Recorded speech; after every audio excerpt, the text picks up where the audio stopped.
in this episode too, Haley did poison Bill again. It's starting to be kind of a joke to me that every 3-4 weeks we see Haley poisoning Bill, and the shit goes nowhere.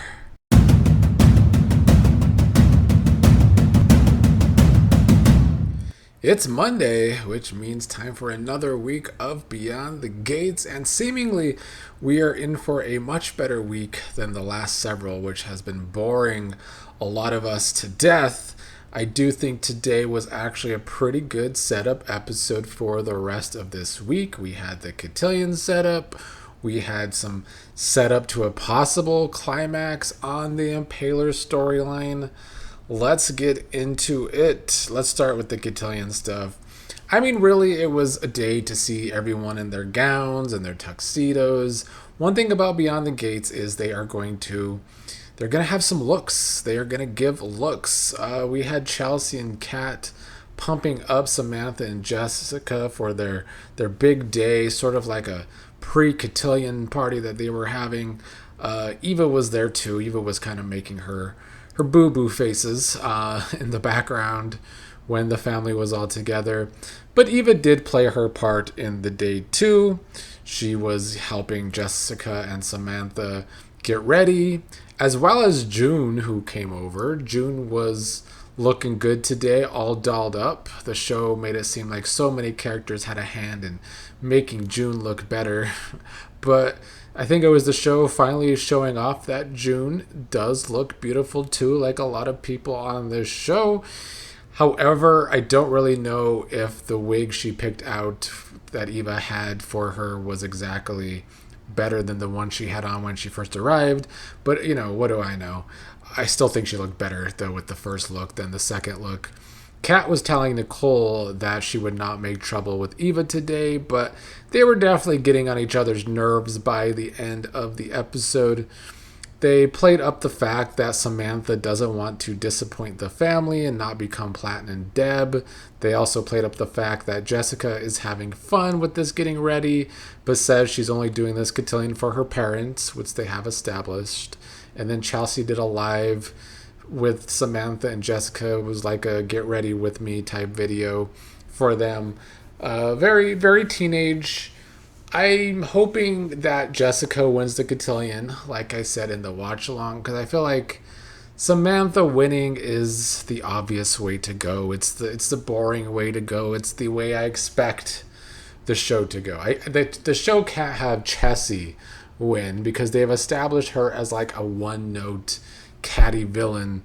But I think Jessica winning, who doesn't really want to participate but is still having fun with it, and then she ends up winning, I think that could be good. And I'm also hoping Jessica is a character that sticks around. Not that I'm like a total Jessica and Tyrell fan as a couple, because they don't get enough screen time for that to be a thing in the first place. But I think she's a good character for Tyrell. I think she's just a good character in general. I do actually wish the younger characters had a bigger focus on this show, especially, going into the summer.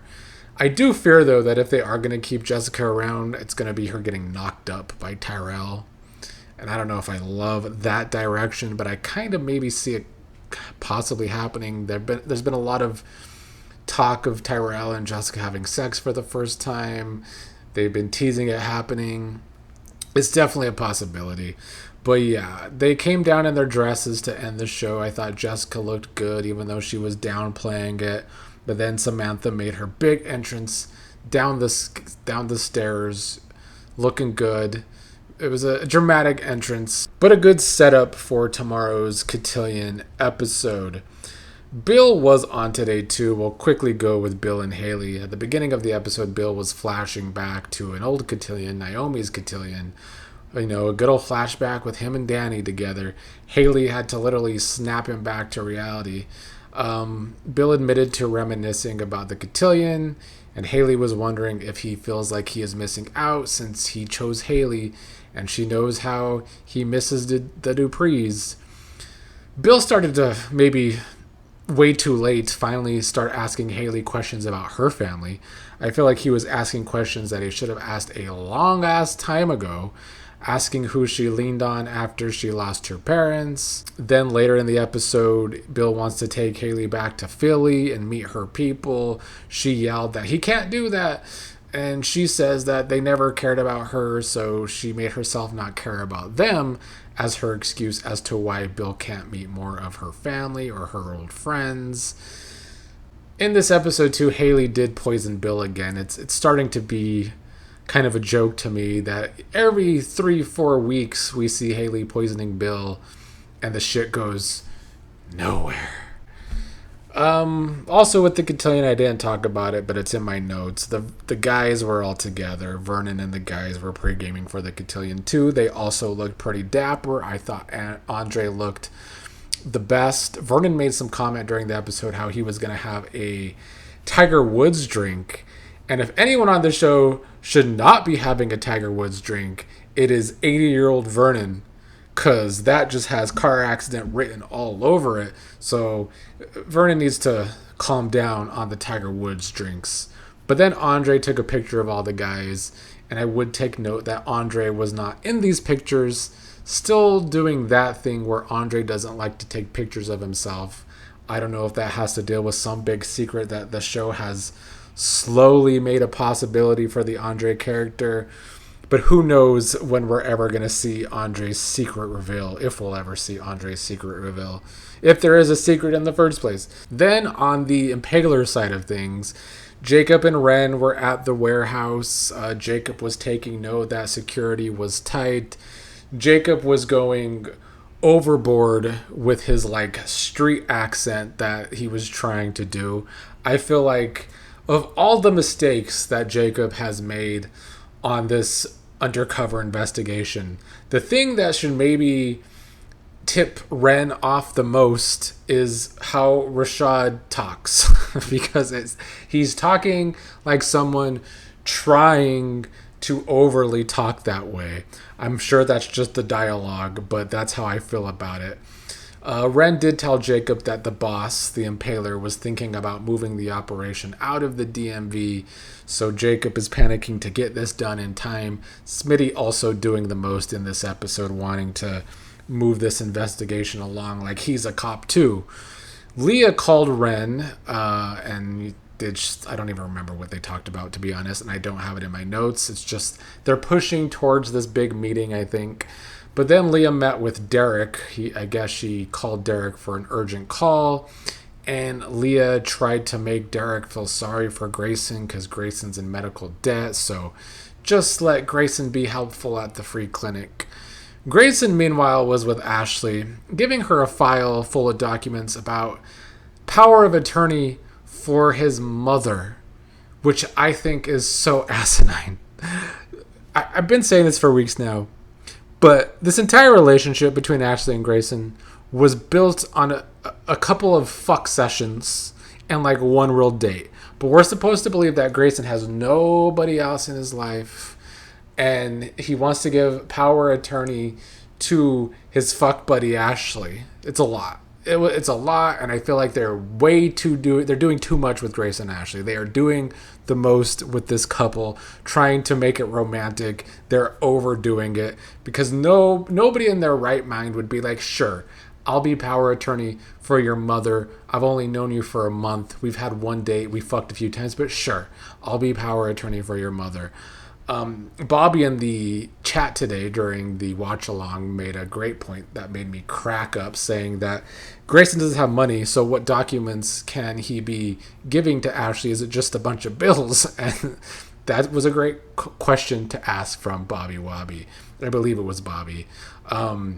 Grayson asked if he could count on Ashley to handle the things that he wants her to.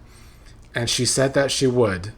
Ashley said she would take care of his mom if something happens, which is great of Ashley. Maybe that is the decent thing to do. It's a lot to ask from your fuck buddy, though. Grayson went on some rant about how he hates himself for bringing her and his mom into this mess. And then Grayson went to the free clinic to steal some blood plasma.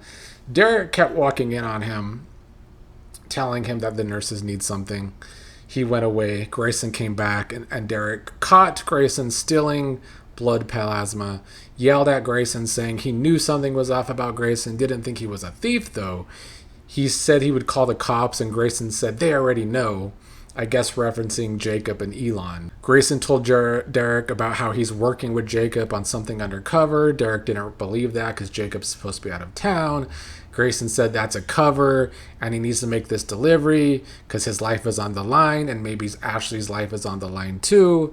Meanwhile, Ashley was crying about the whole situation. Derek looked concerned. Will Derek follow Grayson and get himself hurt or killed? I think that's a big possibility. I mean, it is a way out of having a big death on the show, killing off Derek in the storyline, even though he really wasn't involved in the storyline in the first place. I would rather it be someone else besides Derek. I feel like Derek was a lost opportunity for these stupid-ass writers that want to focus on Ashley so much, force feed her down our throats. It sucks every time. When they could have actually figured out a good enough storyline for Derek. But it could be just Leah dying, like I said last week. It could be Grayson dying. I'm fine with Grayson dying so we don't have to go through this ridiculous romance between he and Ashley that I think is just way overdone already. But we'll see who gets caught in the crossfire this week. At least there's something to look forward to. And I do think today's episode was a pretty good build for what the rest of the week is going to be. We have the Cotillion on one side. We have a possible climax to the Impaler storyline on the other. Finally, a week that will seem like May sweeps and not May sleeps.